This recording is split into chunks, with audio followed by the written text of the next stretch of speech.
সম্মানিত দর্শকবৃন্দ, সুপ্রিয় শিক্ষার্থীবৃন্দ, সম্মানিত অভিভাবকবৃন্দ সহ 360 ডিগ্রি এডুকেয়ারের সকল শুভানুধ্যায়ী এবং শুভাকাঙ্ক্ষীদের স্বাগত জানাচ্ছি আরো একটি নতুন ক্লাসে।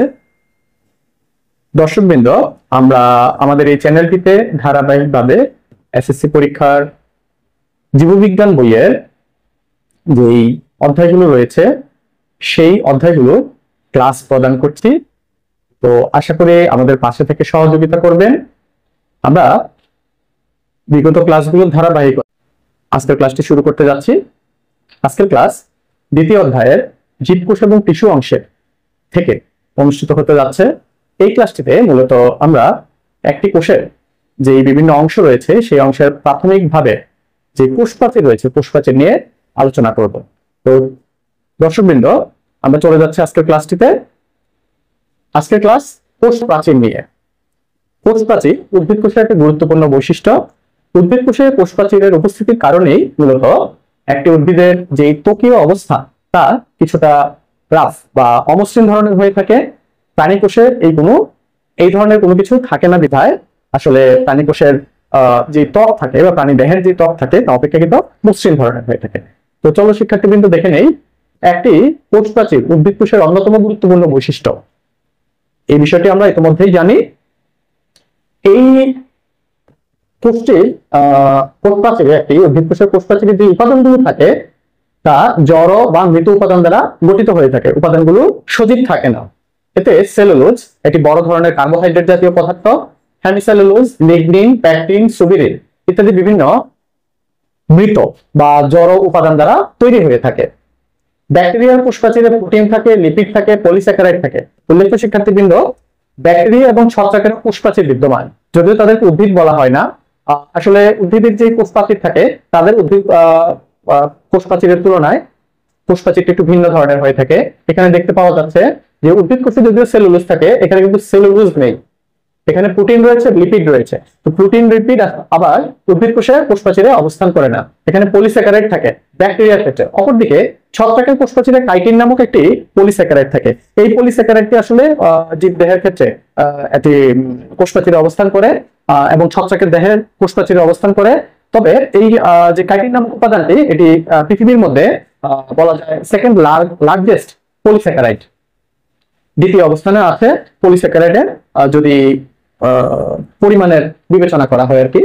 অপরদিকে সর্বশেষে বলা হচ্ছে প্রাণী কোষে কোনো কোষ প্রাচীর থাকে না, প্রাণী কোষে কোষ প্রাচীর অনুপস্থিত। তো আমরা বোধ করি এই বিষয়গুলো মোটামুটি আমরা সবাই জানি। এবার দেখো একটি কোষ প্রাচীরের গঠন কেমন হয়। দেখো শিক্ষার্থীবৃন্দ, প্রাথমিক অবস্থার যে কোষ প্রাচীর থাকে তা সাধারণত এক স্তর বিশিষ্ট হয়। এখানে একটি চিত্র অঙ্কন করে তোমাদেরকে দেখানোর চেষ্টা করা হয়েছে যে একটি কোষ প্রাচীরের গঠন কেমন। এখানে একটি পূর্ণাঙ্গ কোষ প্রাচীরের গঠন দেওয়া হয়েছে। আমরা এখানে যে আলোচনাটা করছি কোষ প্রাচীর প্রাথমিক অবস্থার হতে পারে, কোষ প্রাচীর বয়স্ক অবস্থার হতে পারে। যদি প্রাথমিক অবস্থায় একটি কোষ প্রাচীর থাকে তাহলে কোষ প্রাচীর হবে এক স্তর বিশিষ্ট, তাতে শুধু একটি প্রাচীর অবস্থান করবে, প্রাথমিক প্রাচীরটি। অপরদিকে প্রাথমিক কোষ প্রাচীরের পাশে মধ্যপর্দা অবস্থান করবে একটি প্রাথমিক অবস্থার কোষ প্রাচীরের মধ্যে। তোমরা যদি চিত্রটি লক্ষ্য করে দেখো, এখানে ডট দিয়ে যে অংশটি দেখানো হয়েছে সেটি হচ্ছে প্রাথমিক প্রাচীর, আর মাঝখানে কালো যে অংশটি দেখানো হয়েছে সেটি হচ্ছে মধ্যপর্দা। একটি মধ্যপর্দা মূলত দুইটি কোষকে আলাদা করে দেয়। একটি কোষ প্রাচীর এর যে মধ্যপর্দা থাকে তা মূলত একটি কোষকে অপর একটি কোষ থেকে পৃথক অবস্থায় উপস্থাপন করে। লক্ষ্য করো, পরিণত অবস্থার প্রোটোপ্লাজম থেকে মধ্যপর্দার উপর বিভিন্ন ধরনের রাসায়নিক পদার্থ জমা হয়। যদি কোষ প্রাচীরটি পরিণত হয়ে যায় তাহলে প্রোটোপ্লাজম অর্থাৎ সাইটোপ্লাজমের বিভিন্ন অংশ বা সাইটোপ্লাজমের ভিতরের উপাদানগুলো থেকে বিভিন্ন রকমের রাসায়নিক পদার্থ মধ্যপর্দার উপরে অর্থাৎ এই কালো অংশটির উপরে ধীরে ধীরে জমা হতে থাকে।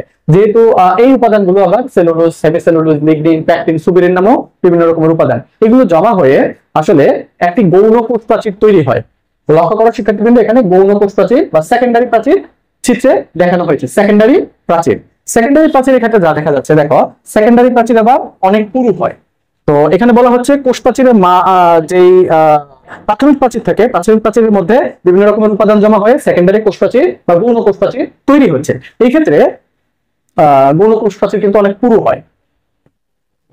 দেখো তারপর বলা হচ্ছে কোষ প্রাচীরের মাঝে ছোট ছিদ্র থাকে, এগুলোকে কূপ বলে। তো আমরা যদি চিত্রটিতে ফিরে যাই বা চিত্রটি লক্ষ্য করার চেষ্টা করি, দেখো এই হচ্ছে গিয়ে একটি কোষ প্রাচীর শুরু হয়েছে, এই একটি কোষকে এখানে উপস্থাপন করছে, একটি কোষকে উপস্থাপন করছে, এটি আবার অন্য একটি কোষকে উপস্থাপন করছে।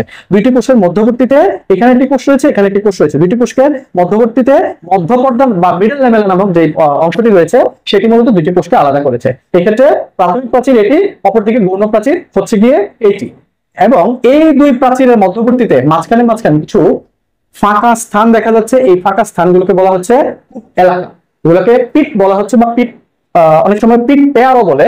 পিট পেয়ার বলার কারণ হচ্ছে এখানে একটি অংশ, এখানে একটি অংশ, তো এই উভয় দিকে একই রকম হওয়ার কারণে বা এক জোড়া হওয়ার কারণে কূপ, তাদেরকে পিট পেয়ারও বলা হয়ে থাকে বা কূপ জোড়ও বলা হয়ে থাকে। তো এটা মূলত কূপ এলাকা, যেখানে আসলে কোনো কিছু অবস্থান করে না, এগুলোকে কূপ বলে।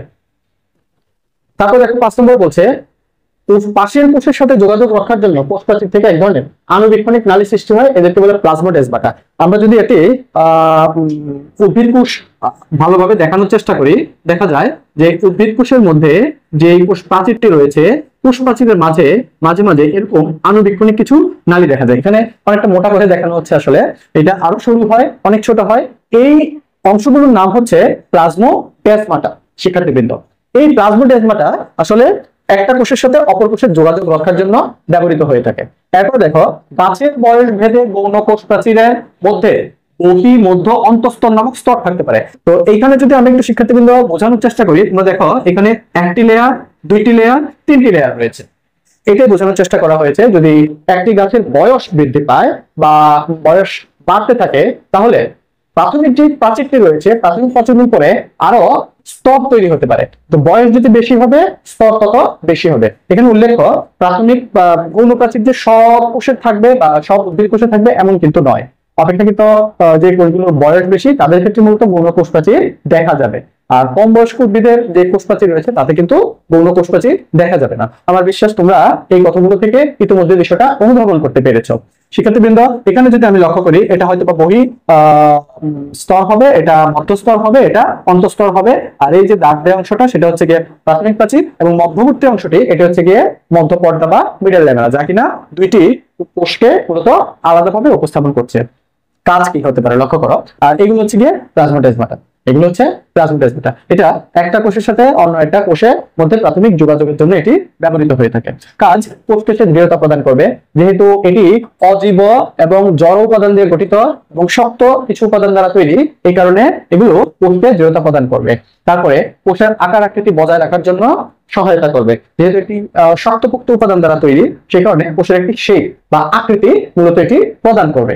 অপরদিকে দেখো, যেহেতু আমরা প্লাজমোডেসমাটার কথা আসছিল, প্লাজমোডেসমাটার কাজ হচ্ছে অন্যান্য কোষের সাথে যোগাযোগ রক্ষার ক্ষেত্রে ব্যবহৃত হওয়া, অথবা পাশের কোষের সাথে পানি, খনিজ দ্রব্য ইত্যাদি চলাচল নিয়ন্ত্রণের জন্য মূলত এই কোষ প্রাচীর ব্যবহৃত হয়ে থাকে। তো আমার বিশ্বাস চিত্রটা থেকে তোমরা মোটামুটি একটি ধারণা পেয়েছো যে এখানে একটি মধ্যপর্দা রয়েছে, প্রাথমিক প্রাচীর রয়েছে, তারপরে সেকেন্ডারি বা গৌণ প্রাচীর রয়েছে। গৌণ প্রাচীর বা দুই প্রাচীরের মধ্যবর্তীতে যে অঞ্চলটা দেখা যায় সেগুলোকে বা পিট বলা হয়। পিটের মাঝখানে যে পর্দাটা থাকে তাকে পিট মেমব্রেন বলা হয়। অপরদিকে যে কূপগুলো রয়েছে এগুলোকে কূপ বলা হচ্ছে অথবা কূপ জোড় বলা হচ্ছে। তো শিক্ষার্থীবৃন্দ, আমার বিশ্বাস আজকের ক্লাসটি থেকে তোমরা কোষ প্রাচীর সম্পর্কে তোমাদের পাঠ্যপুস্তকে যেই বিষয়গুলো বর্ণনা প্রদান করা আছে তার সম্পর্কে ধাপে ধাপে একটি ধারণা লাভ করতে পেরেছো। পাঠ্যপুস্তকে হয়তো বিষয়গুলো একত্রিতভাবে সমন্বিতভাবে উপস্থাপন করা হয়েছে। তোমাদের সুবিধার্থে বিষয়গুলোর 3টা ধাপে আলোচনা এই ক্লাসটির মধ্যে অন্তর্ভুক্ত করার চেষ্টা করেছি। প্রথম অংশে সাধারণ বৈশিষ্ট্যগুলো, একটি কোষ প্রাচীরে কি ধরনের বৈশিষ্ট্য থাকতে পারে, দ্বিতীয় অংশে তার গঠন কেমন হবে বা গঠন নিয়ে যেই বিষয়বস্তু তোমার পুস্তকে আলোচিত আছে তা আলোচনা করা হলো, এবং শেষের দিকে এই কথাগুলো তোমার পুস্তকের মধ্যে একেবারে সমন্বিতভাবে উপস্থাপিত হয়েছে। সেই ক্ষেত্রে কাজ কি ধরনের হবে ভাগে ভাগে আলোচনার চেষ্টা করা হয়েছে। তো শিক্ষার্থীবৃন্দ, আমার বিশ্বাস তোমরা মোটামুটি একটি ভালো ধারণা পেলে যে কোষ প্রাচীর গঠন কেমন, তার কাজটা কি, এবং কোষ প্রাচীর দেখতে কেমন হয়, এবং কোষ প্রাচীর কোন জায়গায় অবস্থান করে মূলত তার সম্পর্কে একটি ধারণা লাভ করলে। তো শিক্ষার্থীবৃন্দ, এতক্ষণ পাশে থেকে ক্লাসটি করলে এবং আমাদের 360 ডিগ্রি এডুকের সাথে আছো সেই জন্য ধন্যবাদ, এবং ভবিষ্যতের সামনে আমাদেরকে সঙ্গ দিবে সেই প্রত্যাশা জানিয়ে আজকের ক্লাস এখানে সমাপ্ত করছি। সবাই ভালো থাকবে, সুস্থ থাকবে এবং সাথেই থাকবে।